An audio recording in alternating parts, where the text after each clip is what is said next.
seller mistakes that I often find when people are putting their house up for sale. Number one, they are not preparing it for sale properly by decluttering and cleaning. This is a super important step. A lot of people say to me, I'll go ahead and I'll declutter as we go. It's easier for you to do a little bit at a time.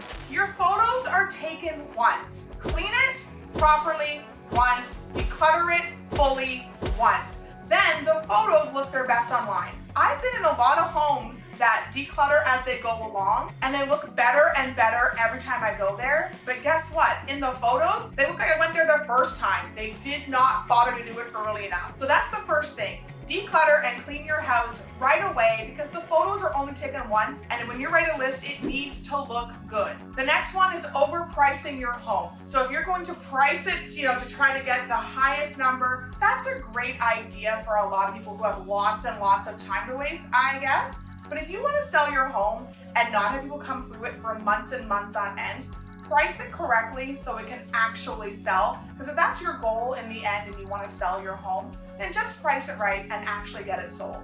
The third one is being home. I cannot tell you how freaked out buyers can get when a seller is home for a showing.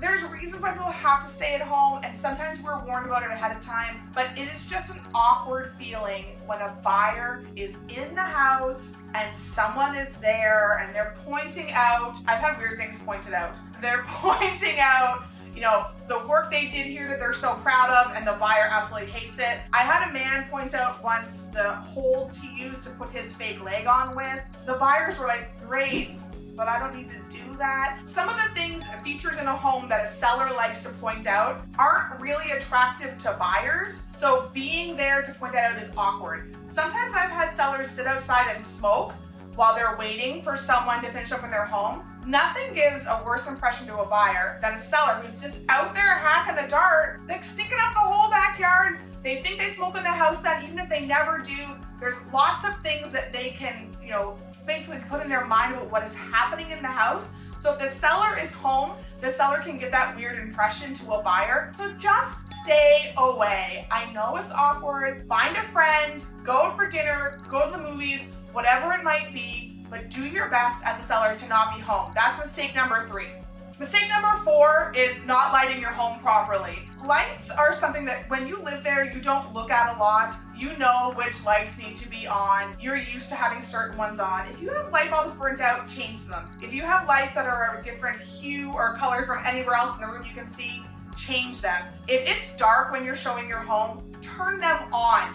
If you have old lights, like those old goob lights that need to be replaced, they are really less than $40 to replace those lights and make a huge difference. So spend a little bit of extra and change the lighting in your home. I think a lot of people have those lights in their bathrooms, the 4 or 6 big light bulbs just shining out. They're the absolute worst type of lighting in a bathroom, and I get that it's hard to replace that long strip. They make lights to replace that. Measure properly. Go to Lowe's, go to Home Depot, go to Amazon. You can find those lights to replace it. Believe me, it's a quick replace, fairly cheap to do, and something the buyers think is a massive hassle. So if you do it ahead of time, it's way easier to do it. And the final mistake is one that happens during negotiation. So we're back to negotiating now, and sellers really aren't always here for it. And right now, a lot of sellers are getting offended by what kind of offer they are getting. Please put yourself back 5 years, 7 years ago, when we were negotiating on a regular basis. Buyers always started low. You're up here, they're down here. Let's get together at a price. So don't be offended when a buyer tries to do something. They are simply working for themselves. They are trying out something. If it doesn't work, it doesn't mean they don't love your home, and it doesn't mean that it's not worth that. Just sign something back to them. Don't completely walk away from a deal because you were offended by the first offer that came in, or even by a counter offer that happened. Just get together, step back, be rational, and get your house sold by doing a counter offer. Because believe me, if you're willing to work with the other agent, with your agent, you're probably going to put a deal together. So those are the 5 seller mistakes. Hopefully you can avoid those and get your house sold.